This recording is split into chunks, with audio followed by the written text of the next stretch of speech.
There are a few key points to bear in mind.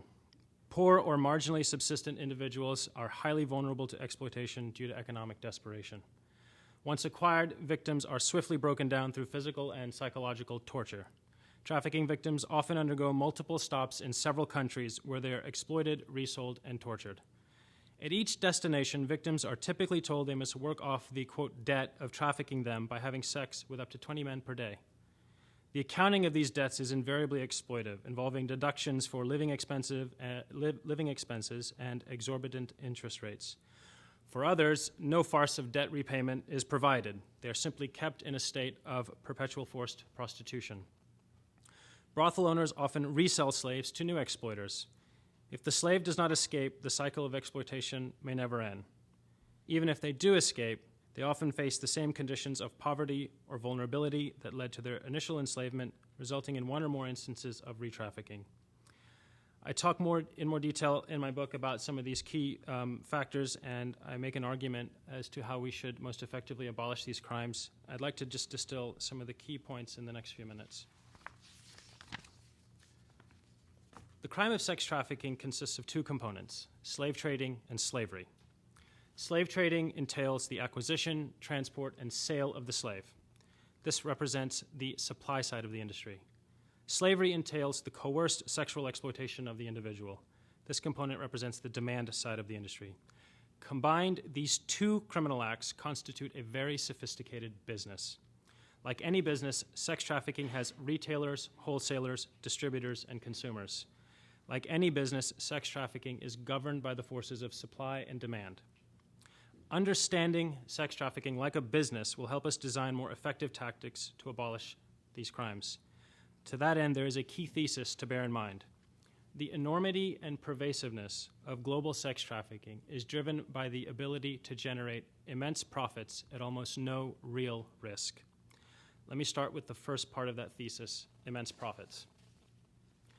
By my calculation, there were 28.4 million slaves in the world at the end of 2006, closer to 29 million today.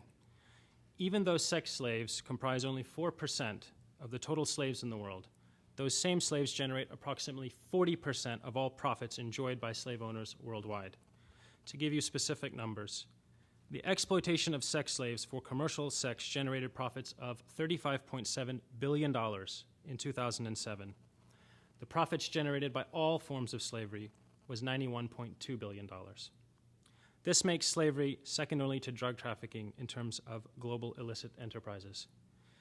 Now, compare this roughly $36 billion profit number, that is the slavery component of sex trafficking, to the $600 million in profits I calculate were generated by the sale of slaves to their exploiters, the slave trading component of sex trafficking. The profit numbers alone clearly identify which component of the sex trafficking industry must be targeted: slavery. Nevertheless, the global community has primarily focused on the movement connotation of the term trafficking, not the slavery component, with interventionist policies that are focused on thwarting movement across borders, and these have met with limited result. Let me now turn to the second half of the very compelling sex-slave equation: no real risk. I will explain what I mean by way of example. In India, the only relevant criminal provision for sex slavery is a $44 fine for owning a brothel. This compares to profits of approximately $12,900 per slave per year that can be generated by exploiting sex slaves. That sum is roughly three times the country's per capita income. In Italy and Thailand, at the time I wrote my book, there were no fines for exploiting sex slaves. There are always provisions for incarceration, but sentences are relatively short and can often be further reduced by small payments. Even where there are stiff financial penalties stipulated in the law, such as here in the United States and countries like the Netherlands and Albania, the levels of prosecution and conviction of sex slaves exploiters are paltry due to corruption, poor witness protection programs, insufficient evidence gathering, a lack of cooperation across borders, and an overwhelming dearth of proactive investigation into the crimes. As a result, the real risk of exploiting sex slaves is almost nil. That is to say, the costs of exploiting sex slaves are minuscule as weighed against the immense profits that can be enjoyed.